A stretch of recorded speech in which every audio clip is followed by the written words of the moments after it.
So pretty. That is Lilacs from Waxahachie. Before that, you heard her partner, Kevin Morby, with a new one called Javelin. And that's this hour of World Cafe. Thank you so much again to Nico Case for being my guest today, and to World Cafe senior producer, Kimberly Junot, for her work on that session.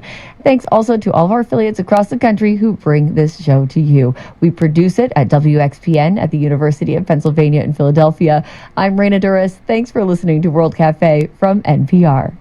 World Cafe is supported by the Robert Wood Johnson Foundation. RWJF is a national philanthropy working toward a future where health is no longer a privilege but a right. Learn more at rwjf.org.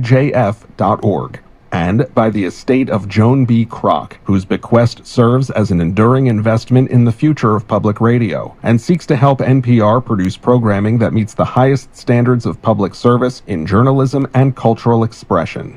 This is 88.5 WXPN HD1 Philadelphia, 88.7 WXPH HD1 Middletown, 91.9 WXPJ HD1 Hackettstown, 90.5 WKHS Wharton, and streaming at xpn.org. Member-supported radio from the University of Pennsylvania.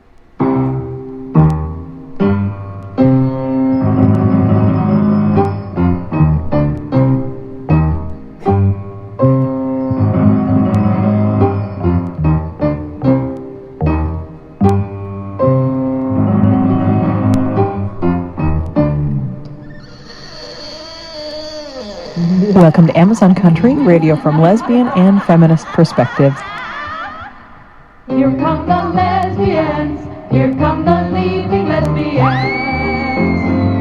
We're gonna please you, tease you, hypnotize and tightly squeeze you.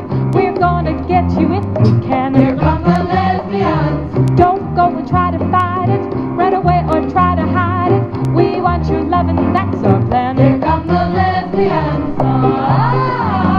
Don't look in the closet.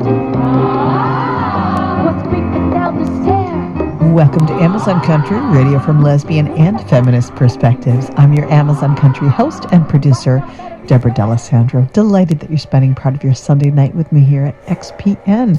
We're going to get right to the music because I am really happy I get to share my recent conversation with local artist Shug Daniels with you. So let's go to a single she released not long ago called When I'm Gone. Shug Daniels here at 88.5 XPN. You're listening to Amazon Country. Days go by, I wonder if you notice.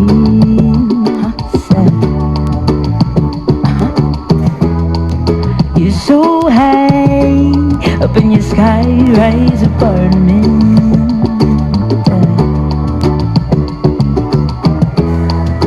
What am I supposed to do until I see you again?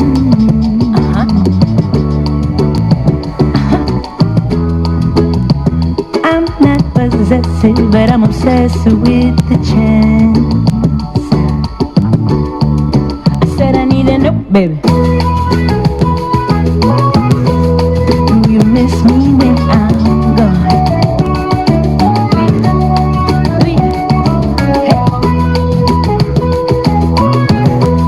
Do you miss me when I'm gone?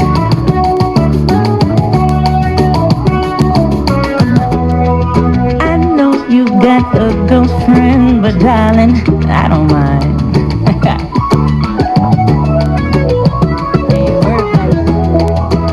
What's between you's between you. I'm not here to change your mind. No, I'm not. No, I'm not. I'm not obsessive. I'm not the jealous type. Hey, baby. Hey, baby. I wanna know what you're into, because I want to do it right. But first I got to know, baby, don't you wanna touch my body? Don't you wanna drive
We're joined tonight on Amazon Country by Shug Daniels. Shug is a Delaware-born, Philadelphia-based ukulele player, singer-songwriter, storyteller, producer, and coach who's using all the tools around her to capture the emotions of the era we are living in. Shug Daniels, welcome to Amazon Country. Thank you for having me, Deborah. It means a lot.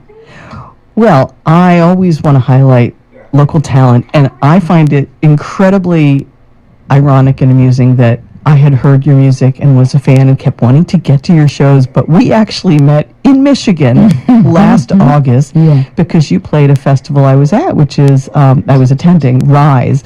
You know, in the women's community, we do love an acronym, and for those following along at home, RISE stands for Reigniting Intergenerational Sisterhood Everywhere, and it happens on the old Mitch Fest land in kind of southwestern Michigan, and it still happens. And later this spring, I'll be interviewing the producers of those festivals because the other one that happens simultaneously is called WIPI, Women's Performance Initiative, which is like band camp. I don't know if you knew that was happening at the same time.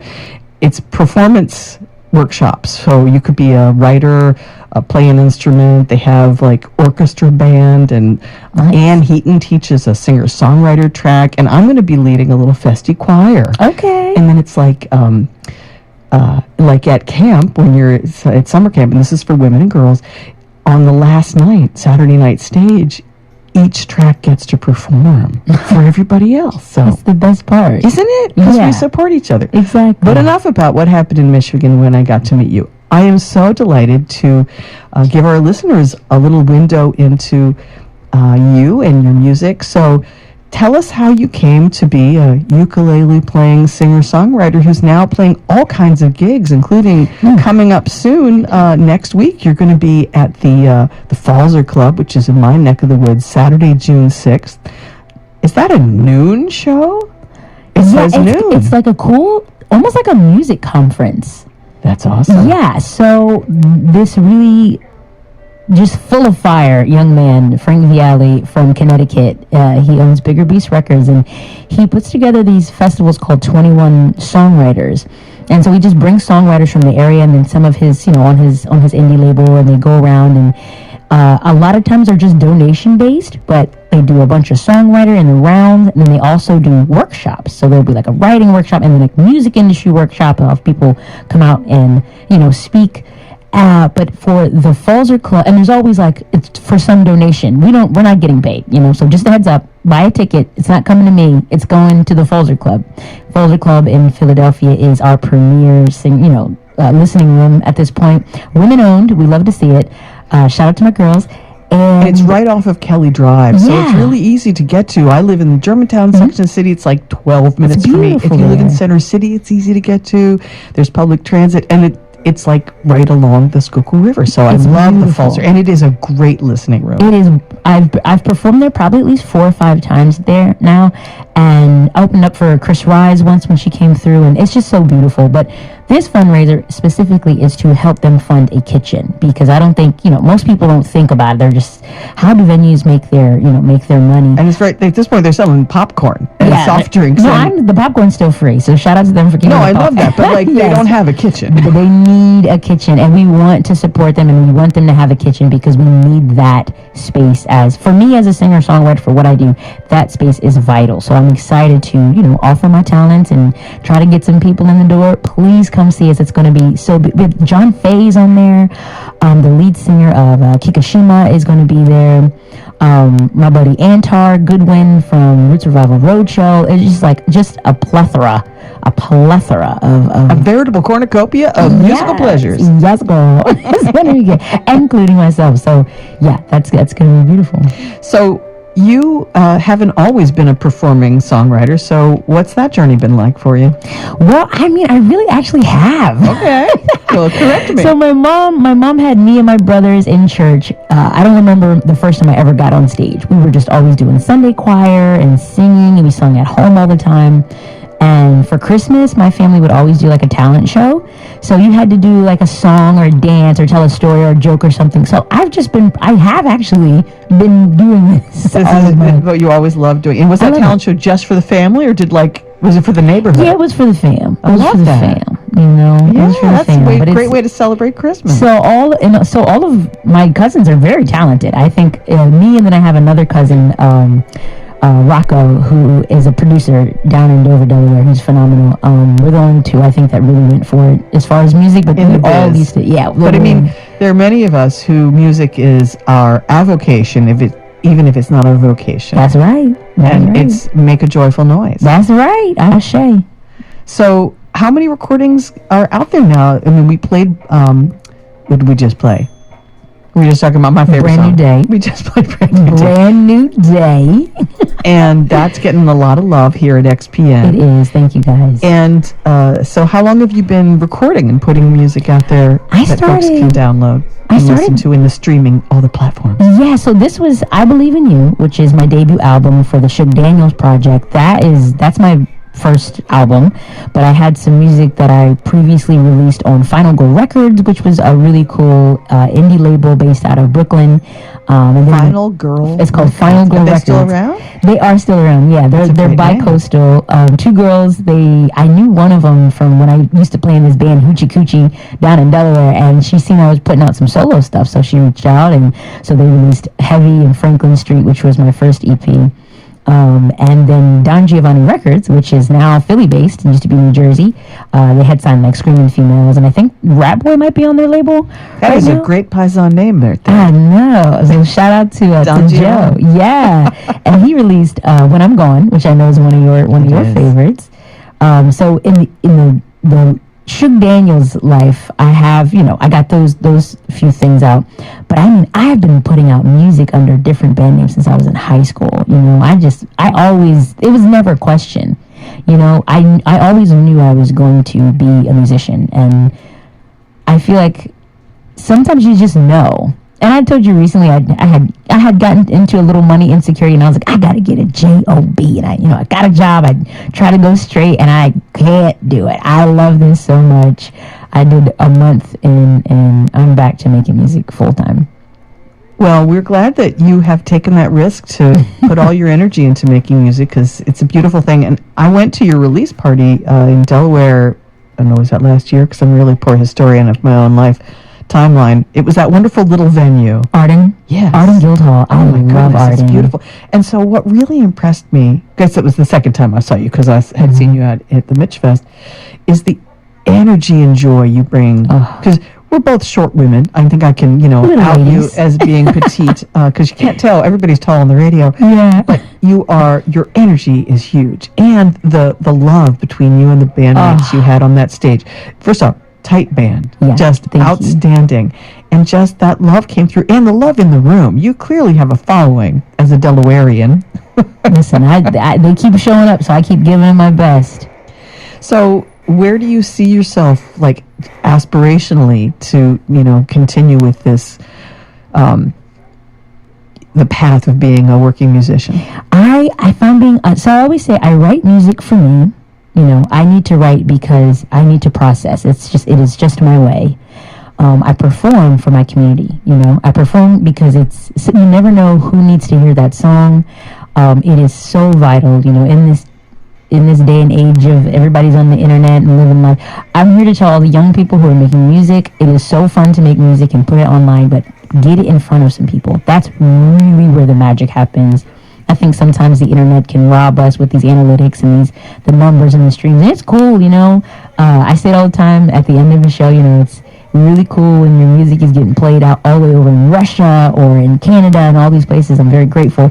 But when you're on listener-supported radio, you're playing these like local shows, your community gets to know who you are. If you want to be somebody important, you want to like add value to the place that you live, performing your music, giving your art to the people, and the money's going to come and it's going to go. Sometimes I make a lot of money, sometimes I don't make any money.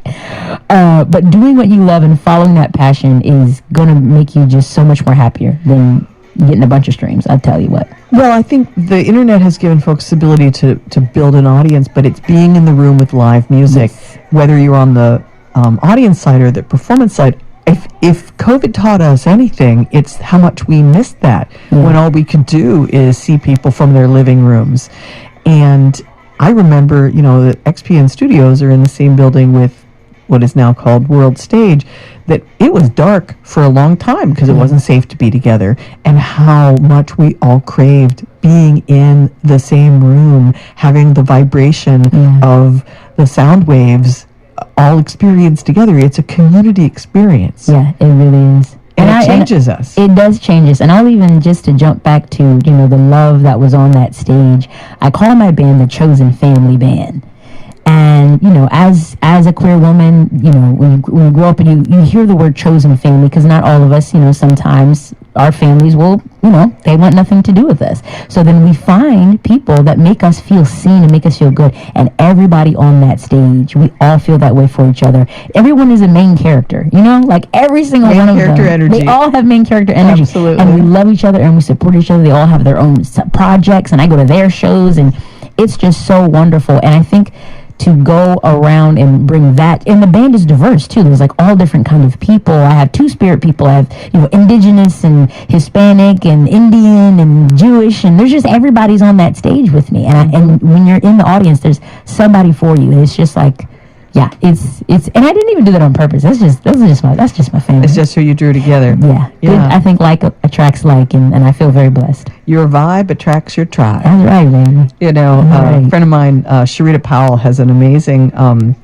clothing line. She has 2 stores. This is African American lesbian independent entrepreneur. She has Amazulu in Reading Terminal, and if you've never been there, you should check it out. And she has Urban Karma wear in the Bach Center in South Philly. But that's one of her shirts. Your vibe attracts your tribe. That's right. It's true. I genuinely believe that. So, and that just lets me know I must be doing something right, because I just feel so blessed and honored to be able to play and make music with these people, because they blow my mind. I'm on stage like, dang, did you hear that violin solo? That was crazy. Absolutely. And the diversity in the audience. That was also great.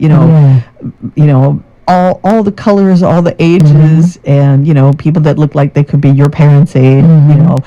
I mean, I could probably be your parent because we have a little age difference. Speaking of which, we were talking about this. So I came out in 1985, and at that time, it was a career killer for artists to come out. I mean, I was just telling the story of remembering whatever year that Melissa Etheridge had her first Grammy nomination for like Best New Song.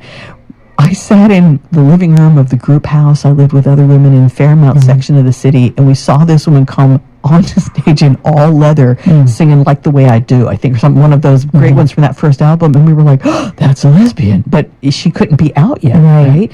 And so what is it like for you in your mid-30s? Was it ever a choice? Like, I mean, there were artists who had to make decisions about, like, she did all of her love songs were to you. She didn't use any other pronoun. You know who else did that? Indigos for a while. The Indigo, who I did get a chance to meet. I got to open up for them last year. That was a blessing.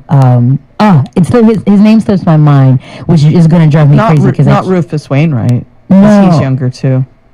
Oh, somebody just put me on to Rufus. And Katie Lang, too. I just discovered Katie Lang. I saw you say that online, and that's when I realized we have an age difference, because you should totally cover Big Bone Gal. We're going to play that tonight. Yes. That's... Okay, that first album had me just like hooked. Absolute torch and twang. And the second album, too. It's got... I can't... Sing You In or something like that. I can't remember the name of it. I can't either. I was like, wait a minute. Why didn't anybody tell me? Oh, and then Ingenue was an amazing album. I think that's the one I'm talking about. When she did all the smoky... yes. Sexy. That was the one that was her breakthrough album. Yeah. Constant Craving became a big hit. Yes. This is the story of me. You're giving the musical history of my life. Right? Come on now. But it's fun. But that's what I do love about, all the music. You can listen to anything anywhere at any point in time, because now I can discover Katie Lang from a TikTok, and because she had won, I think, a Grammy or something like that, and the year before she had won a Grammy, she wore a suit, and everybody gave her crap about it. So she came to the Grammys again in a wedding dress, and I didn't know, and she kind of went up there and was shucking and jiving and was like, I'm going to continue to make music. Down. Yeah. She's like, I'm going to continue to make music for the right reasons, but just, and that was all she said. But I was like, who is that? So that's how I discovered Katie Lang. So shout out to, sometimes the internet, it does what it needs to do. It allows you to have some history that you didn't live through. Right. Which we need. Absolutely. which we need. Absolutely. So was there ever any decision, like, I'm going to be authentically who I am in my Oh music? yeah, yeah, like I said, I've been making music since I was a kid and putting it out since I was like a teenager in high school. And my first group, I was in a rap group with my cousins, and rap at that time, especially, like now there's a bunch of female rappers, but at that time it was like if you weren't Missy Elliott or the Brat, it really was, it was very cutthroat. Queen Latifah. Or Queen, yeah, it was, but it's always been very cutthroat, very like there could only be one, and especially to be queer, to be a queer woman. So Because it took a long time for Queen Latifah to come out. that's right. That was like recent. Very recent. Yeah, so at the urging of my family, for the sake of our success, I just stayed quiet about it, and if I did lean into it, it was more in a male, was it like the male gaze kind of way? Like you were telling a story. Yeah, A character. Yeah, exactly. Then when I was in a Hoochie Coochie, my funk soul group, but the drummer of that band was my partner. So I was writing love songs, and all these like heartbreak songs and stuff like that. We were writing For her. yeah, and about her. And because we were in Delaware, I just didn't think about it anymore. I was like, this is who I am, and this group is just so much more me. If people aren't going to listen to it, then that's fine, I remember growing up, I had Tegan and Sarah in high school, and I remember they immediately were out, and in an interview later, they were like, we didn't want to wait for it to be cool or to be safe, listen, our Canadians, they're doing it up.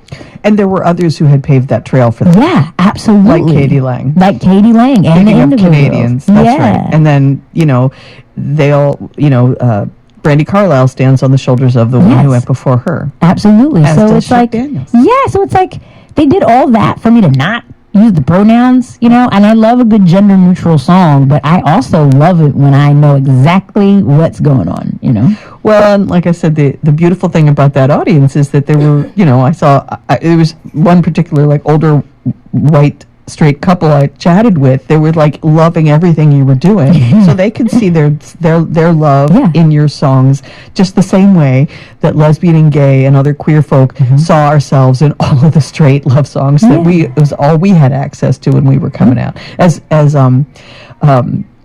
Alex Dobkin, that's another one you should look up. She's like one of the first lesbians to put out a very lesbian-identified album, and she joked about how she had a song about women loving women, and she said, okay, guys in the audience, you can sing this too, because I had to sing I've been working on the railroad, even though women did work on the railroad when I was a kid, so we can all sing these songs, right? Because these feelings are really universal. That's really what it comes down to, is we can relate to Elton John and Brandi Carlile and all these people, because these feelings are relatable. That's right, because if your art is genuine, then people can relate to it. Absolutely. We are almost out of time because it's a short show, so we're going to wrap it up. I want you to remind folks of the upcoming gigs. So we have next Saturday, June 6th, at the Falzer Club as part of that wonderful afternoon. And I do love an afternoon show because I'm old now and I get tired of eating. too. But you have a wonderful Friday, June 19th at 8 p.m. up in the beautiful Godfrey Daniels up in South Bethlehem. Yeah, and that's with the Roots Revival Roadshow. So the Roots Revival Roadshow is kind of like a traveling, alternating lineup of African-American musicians, and we just get together and we just make some music. We'll do like a writer's round, we'll play some tunes together, we'll tell some stories, so that one's also really fun, and I'm very excited to announce that October 16th, I'll be playing the Philly Music Festival, and that'll be back at the Falzer Club, but that'll be full band, so you get to see me in this, so that's a look ahead. Chosen family band. All right, and then folks can get your info, give your website out. Yep, it's ShugDaniels.com, and Shug is spelled ShugDaniels.com. I'm really good about posting all my shows, because that's how I make my money, baby. I need you to come to the show. And the Kennett Flash is another great listening room, and you're there on Saturday, June 20th with the Roots Revival Roadshow, and it says rooftop. So that's Rooftop, baby. It says a free community event. Well, this is a very exciting list of events. So we want folks to come out and experience the joy, the joyful noise, and energy of Shug Daniels in the various configurations of your bands. Please, let me share with you. Thank you so much for joining us on Amazon Country. Thank you for having me, Deb. I appreciate it.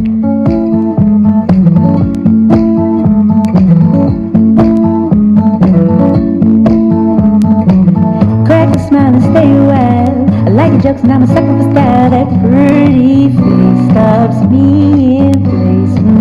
Do you gotta leave so soon? It's just a little left to learn. One more cup of coffee, please. I know you gotta go. You have somewhere to be. I ain't no fortune teller. I can't provide no guarantee, but I got a feeling I just can't ignore. It's like a deja vu, like I've been here before, for sure. And I don't wanna rush things, but I know one thing.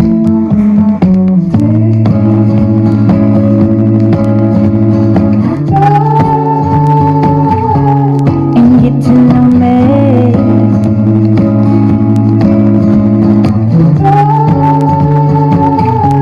And get to know me.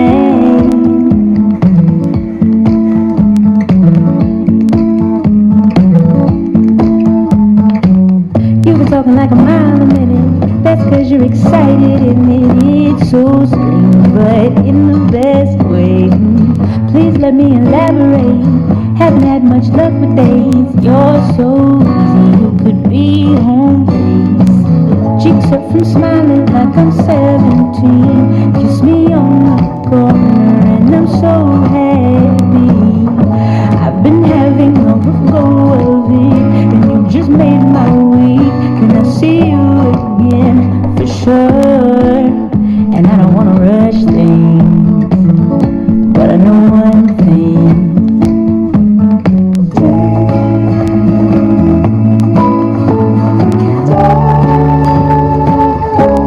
And get to know me.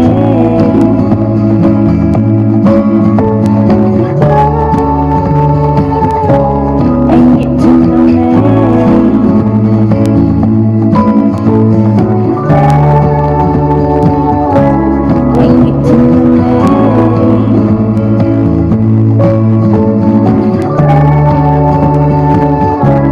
And get to know me. And get to know me.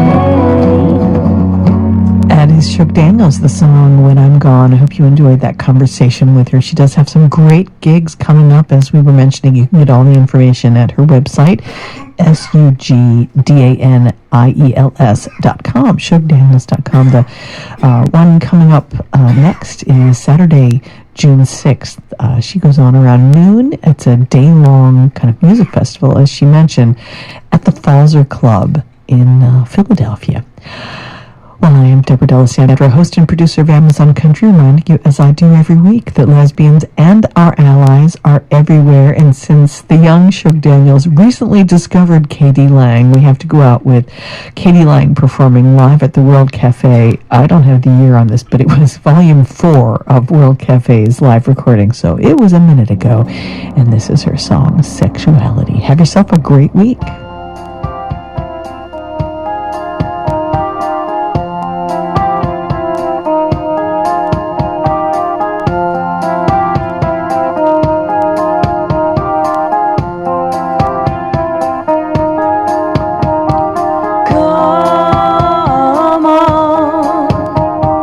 Come on, shed the skin that's held you in, held you for too long.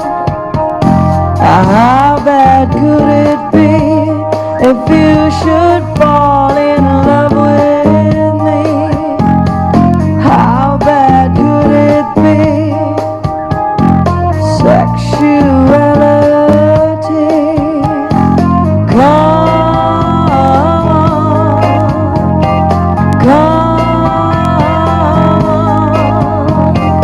Kiss away the ones who say the lust you feel is wrong.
The Exponential Music Festival, presented by Subaru, is back at Wiggins Park on the Camden Waterfront September 18th to the 20th, and early bird passes are available now. We've got an incredible lineup this year, so let's get to know one of the featured artists. An XPN favorite returns this September as Dawes takes the stage once again at the Exponential Music Festival. The LA-born band has built such a strong connection with Philly, it feels like a second home. Led by brothers Taylor and Griffin Goldsmith, get ready for another waterfront sing-along. For a limited time, XPN members get half off 3-day passes. Find out about all ticket options and grab your passes now at xpnfest.org. Thanks to our sponsor, Jimmy Juice. It's After Dark here on a Sunday night. Robert Drake with you. It seems like forever since RuPaul's Drag Race has been part of our daily lexicon. However, there was a time when drag queens and drag performances were hidden behind closed doors and down dark alleys, and boy, were they great. And there's a brand new book that has just come out called Drag, Combing Through the Big Wigs of Show Business. There's only one person who could put this kind of a book out. It's our friend Frank DeCara. Hi, Frank. Hi, I'm so glad to be here. I think there's only one person who would call it Combing Through the Big Wigs of Show Business, too, and I couldn't resist but calling it that. When I first heard that this book was coming out, I jumped at the chance to make sure that I got a copy so I can look at it and talk about it. And boy, I am so excited that I got this advanced copy. It is a book you cannot put down. There are just so many tidbits in here that I had forgotten about historically when it comes to drag. And it's so exciting to see a book give all these men and some ladies their due when it comes to drag performances, because it's been a century since it all began, even more so in some cases, and it's just nice to see a little bit of moments spent to look back in time. Well, I really wrote it for people who sort of think drag began with season 1 of Drag Race, and I'm a big fan of RuPaul's Drag Race. It's the only reality show that I watch, and I watch it religiously and have since the beginning. But I thought there were so many drag performances, and I've taken a very broad approach to what a drag performance can be. It can be Corporal Klinger on MASH trying to get discharged from the Army by wearing floor-length gowns during the day, or it can be one of the RuPaul girls, or one of the amazing people who really are the star in their town, who sort of, even without TV exposure, has really sort of become the drag queen to know in each city. Let's, for those people who are maybe not as familiar as you and I are regarding the history of drag, there are names that you and I knew, but a lot of people don't know. And I'd like to start back with Julian Eltinge, who really is considered to be the grandmother of drag performance. Let's talk a little bit about Julian. I was going to say, I learned about Julian Eltinge really in writing this book. I had heard the name, but I didn't know that much about it. And when I started doing interviews with some of the brightest lights of drag, who are contemporary, they were saying that, things kind of began with Julian Eltinge. And the tidbit that to me is the mind blower in this book is Julian Eltinge, who was sort of, he was a Broadway performer. He had a magazine that he gave tips in. He was in a movie or two. And anyway, he had a theater on Broadway named after him in 1912. So, and he's kind of the first drag queen. And he's kind of was like, I guess, the RuPaul of 1912. I mean, you don't get a building named for you, a theater named for you, if you're not huge. And he was. And he's sort of the one that a lot of the queens, particularly the playwright Charles Busch, who's a wonderful drag performer himself, he said, yeah, he's kind of the grandma of us all. And so I went back, and that he's kind of the starting place for my book.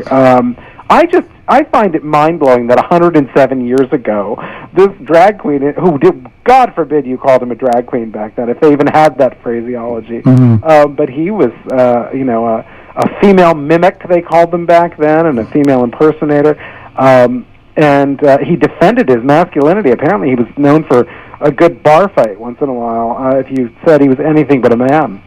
And it seems like the 1950s is when things really started to blossom. I don't know if it had to do with post-war, but it seemed like the 1950s, right after the war, is when all of a sudden you started to see the first wave of female impersonators.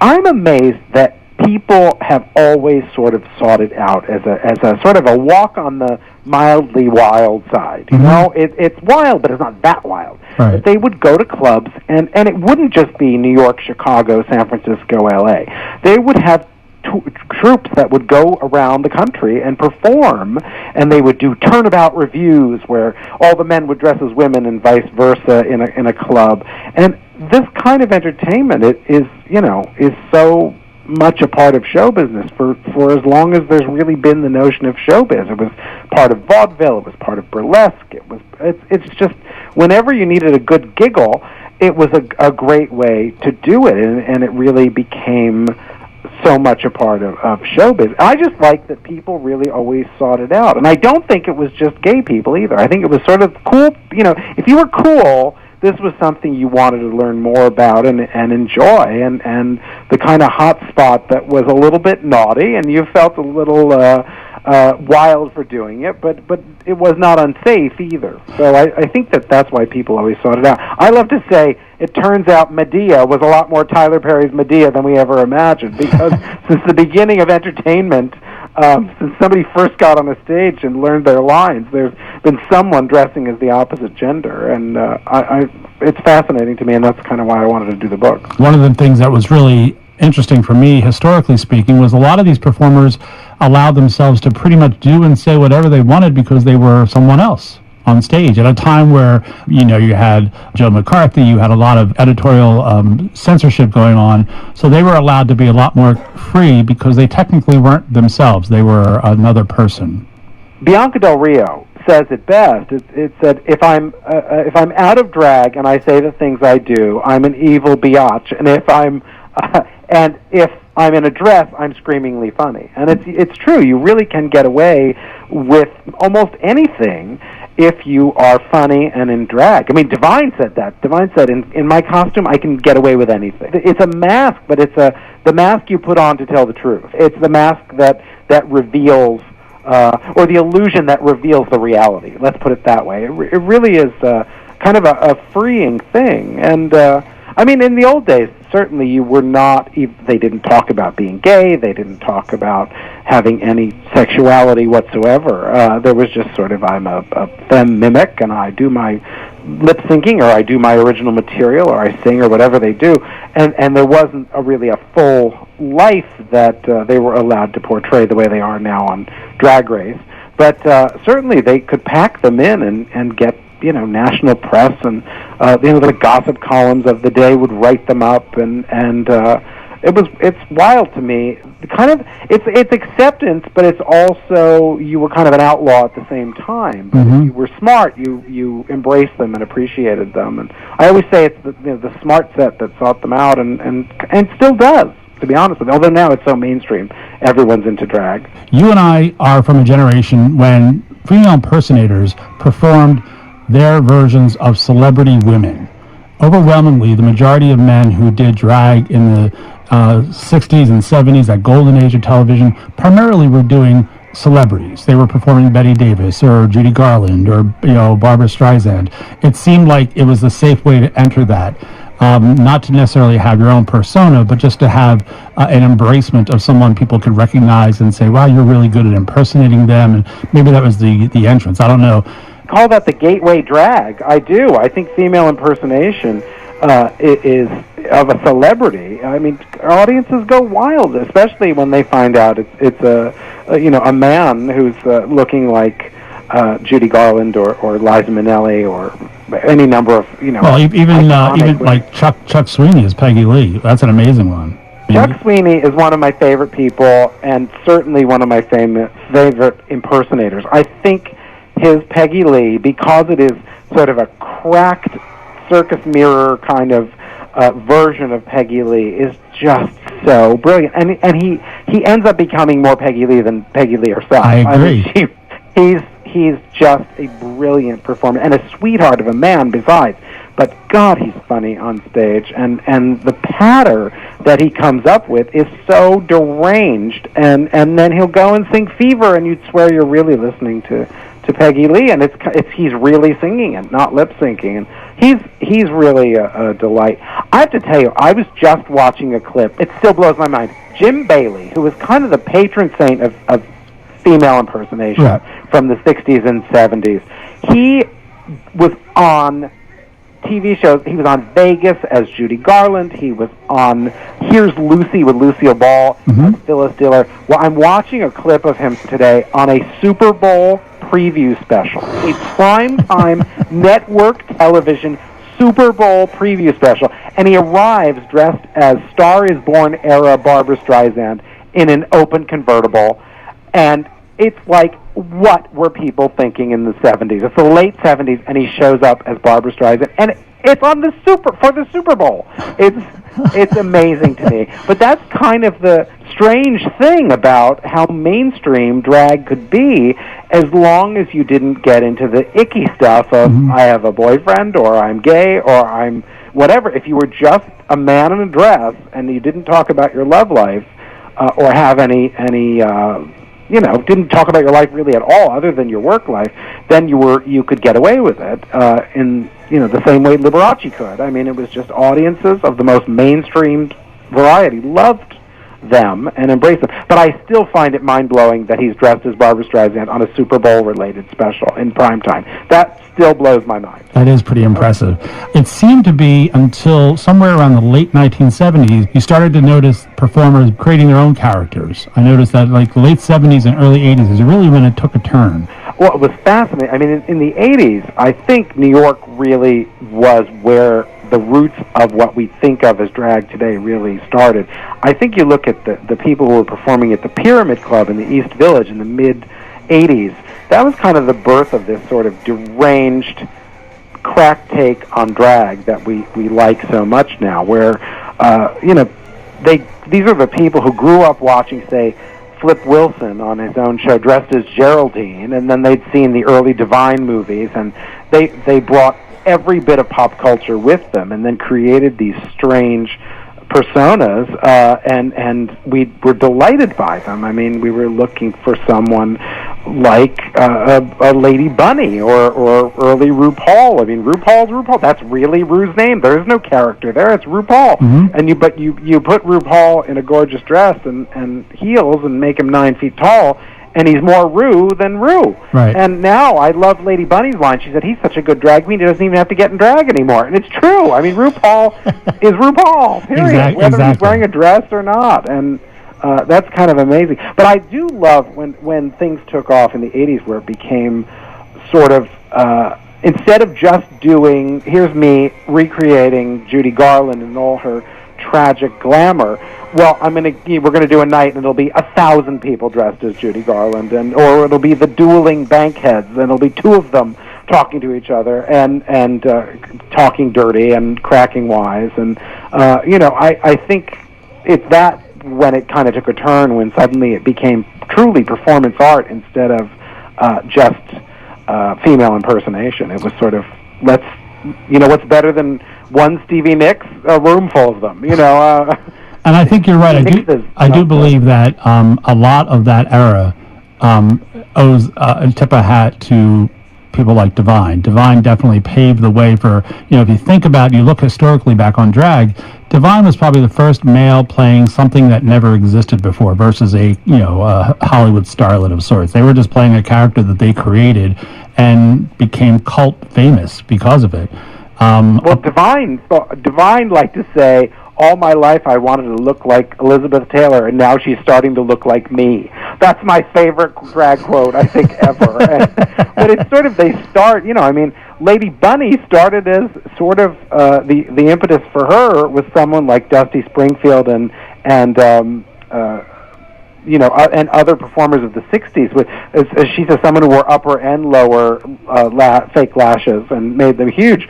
But then you end up with this character that's sort of, it starts as Sharon Tate, but it ends as Lady Bunny, and that's kind of the brilliant thing, that the seed of it might be one thing, but what the flower that blooms is so original. But John Waters would always say that Divine scared the drag queens of the day because they all wanted to be pretty, and Divine showed up with a chainsaw. And that's why Divine was punk rock before punk rock existed. I mean, I agree, and I think that's one of the reasons why, in hindsight, Divine really laid that foundation that took a decade or so to really bubble up. But it was definitely, a lot of the early drag queens, especially in the Lower East Side of New York.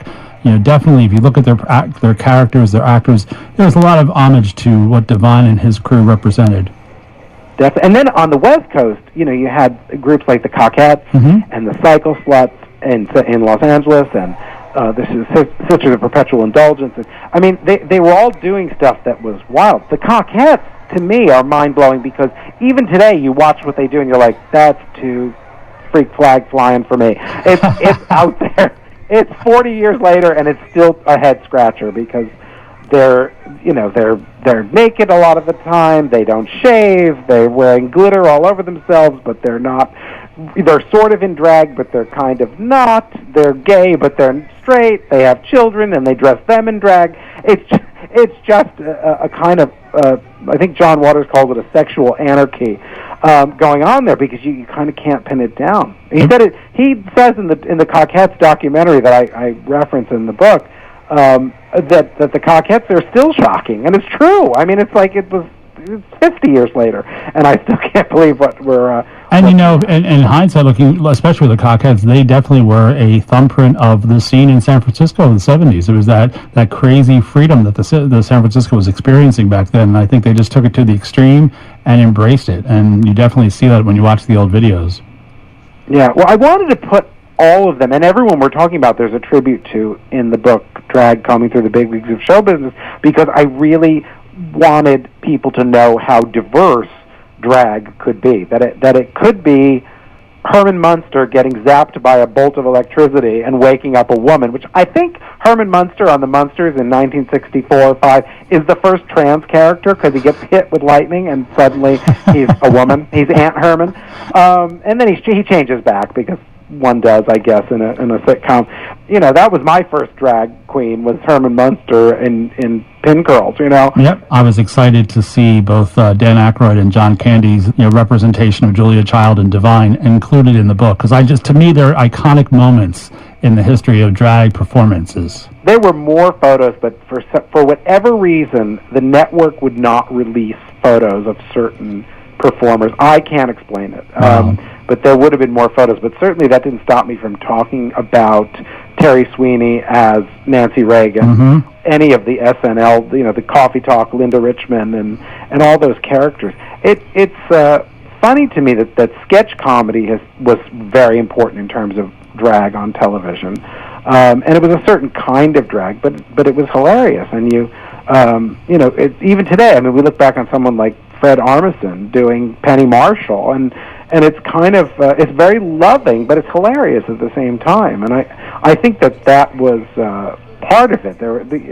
It works because you're sort of loving the character and spoofing it at the same time. I mean, but yeah, John Candy dressed as Divine, that is just that's layer on layer on layer, and just picturing him swinging through the air, singing in that deep baritone voice, I'm flying. I cannot get it out of my head. It's just one of those things that stick with me with that Divine as Peter Pan. I think it was the Mellonville Arena, if I recall, without looking it up.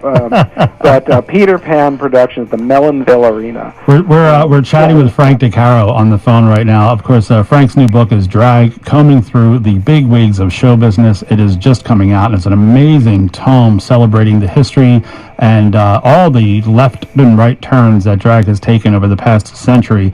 And for those of you who might not know Frank, shame on you, but Frank, of course, spent years as a movie critic with The Daily Show, of course, a dozen or so years on easily one of my favorite shows at Sirius XM Satellite Radio. I miss it to this day, Frank. Thank you. We had an awful lot of fun. But I hear some of the things I said on that radio station. It was amazing to be uncensored and be left in the sandbox for 3 hours at a time. And I went home. You felt naked, and your cupboards were bare by the end of the show. But boy, did we have a lot of fun, and did we get to meet amazing people. And Doria and I just were together the other night. We were laughing like hell at some of the things we had come up with, and And it was good. We had a really fun, very long run. Who knew we would run 12 a year? I think it's amazing. It's a challenge to do anything at length, especially in media these days. So to be doing something for a decade plus is pretty impressive. So as I mentioned, the book goes through decades and looks at different genres and subgenres of drag. And then it gets to where we kind of are today, the 1990s forward, the post-Wigstock movement, where a combination of Wigstock and, of course, the commercial success of RuPaul musically really kind of kicked the doors open to people saying, oh, this is kind of fun. And it gave and all those kids who were 2 years old at that point grew up with that thinking, this is kind of what I want to do. And that's where today's community of drag performances sort of nursed themselves on. Was it a challenge to decide who to put in the book? I mean, there had to be a point where you had to say, okay, I got to stop. There was. It was a very daunting task to wrap your arms around what drag means. And I have to say, one of the people that was a featured player on my old radio show, who's a movie critic, Dennis Dermody, gave me great advice. He said, write about the people that moved you, the people that you were impressed with. You can't include everyone. So write about the people who catch your eye and who impress you. So that's kind of what I did. And there are a lot of people that are in here that I'm taken with. I do think I skew toward the funny. I do like drag queens who are funny. I don't really understand if you don't perform. I don't, if you just are like, I look pretty in a dress, and that's where it ends, I don't get it. Good for you, but I don't understand why we pay money to see you. Right. I mean, but so the book skews a little bit toward people who really are funny, smart, quick on their feet, which is not a bad thing to skew toward. One of the highlights for me, though, was the fact that you were able to get Lip Synca to talk. I know. I have known Lip Synca since about 1988, I guess, was the first time I saw them. So that's kind of why I needed to do this book. I did not come up with the idea for this book. Rizzoli came to me, and my editor there, Rob Perlman, who's a wonderful author and editor, said to me, someone needs to do a book on drag, and I think it should be you. And I wasn't sure if I was the right person. And then I thought about it, and I was like, oh my God, I've been a drag hag since I was a child. It's like, I love drag. And I've done it a couple of times I've played women in a web series and something else. But I've never, I'm not ever a drag queen. I'm hairier than Corporal Klinger from MASH. I couldn't really do it. But it seemed like I had a ringside seat for many important things in the last 30 years when it comes to drag. I was there early on with Charles Busch and with Lip Synca and Wigstock and so many other really important moments in drag. So I know John Epperson, who is Lip Synca, and I wrote to him and I said, would you want to do this? And he wasn't sure. Well, Charles Busch called and said, oh, for God's sake, talk to him. And so he did. And I don't know if those were the words, but that was kind of the gist of it, was go talk to Frank. But I think when people started to realize that the gist of this drag book that I was doing was to say, these are the people who truly matter. These are the ones you need to know. This is who you must respect. I think that when they know that that's the reason you're calling them, and not saying, hi, is there something you don't like about Drag Race? Give me gossip. I wasn't calling for that. I was, let's celebrate you because I've been dazzled by you for ages. And so I think that's how you get someone to talk to you. Some of the things that are in the book, there's a Q&A with Wesley Snipes about Tu Wong Fu, and that's because we were at a party together. And my husband, God love him, Jim Colucci, who wrote the Golden Girls book, he said, go talk to Wesley Snipes right now. And I said, and he said, just put your recorder on and go talk to him. And so I went over and said, hi, no one is going to ask you about this tonight because this is not why you're here. I said, can we talk about Tu Wong Fu? And he was hilarious for 10 minutes. And so that's where that came from. And I ran into Michael Gross, who played the father on Family Ties with Michael J. Fox.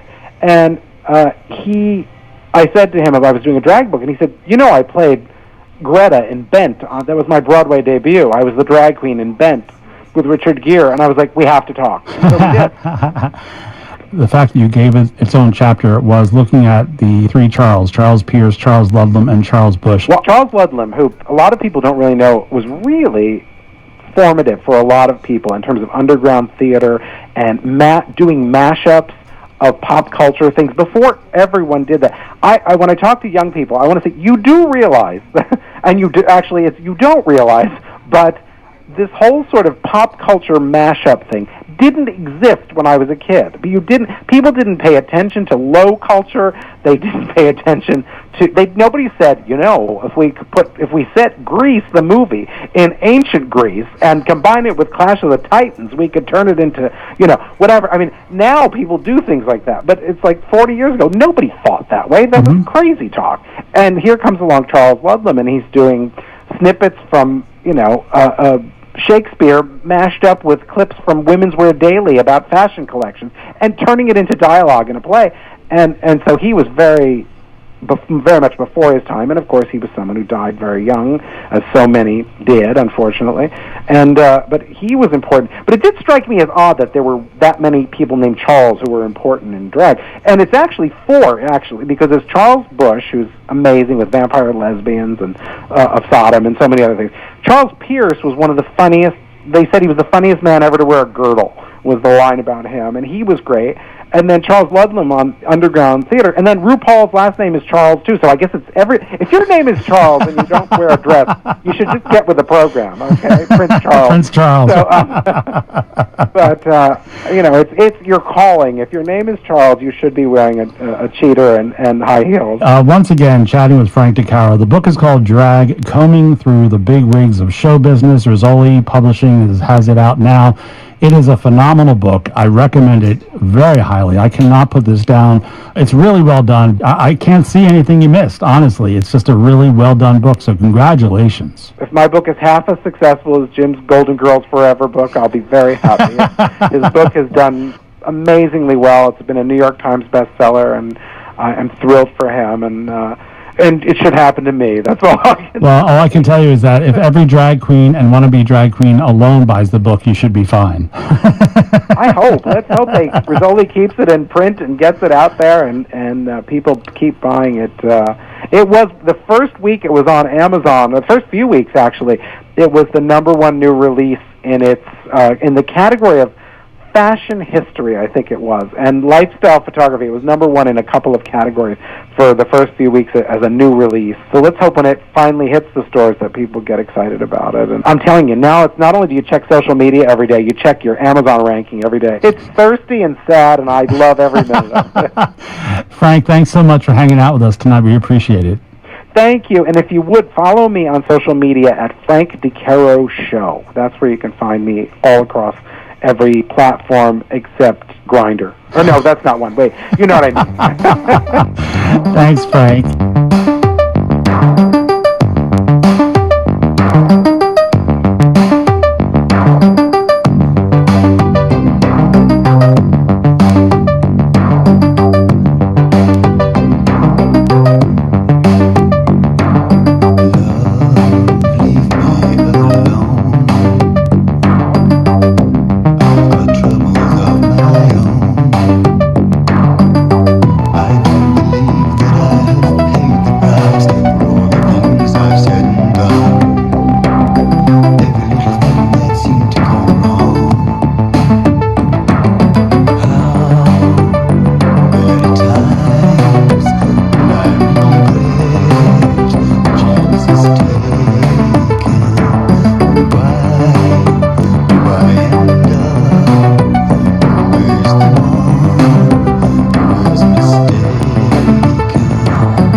This is 88.5 WXPN HD1 Philadelphia, 88.7 WXPH HD1 Middletown, 91.9 WXPJ HD1 Hackettstown, 90.5 WKHS Wharton, and streaming at xpn.org. Member-supported radio from the University of Pennsylvania.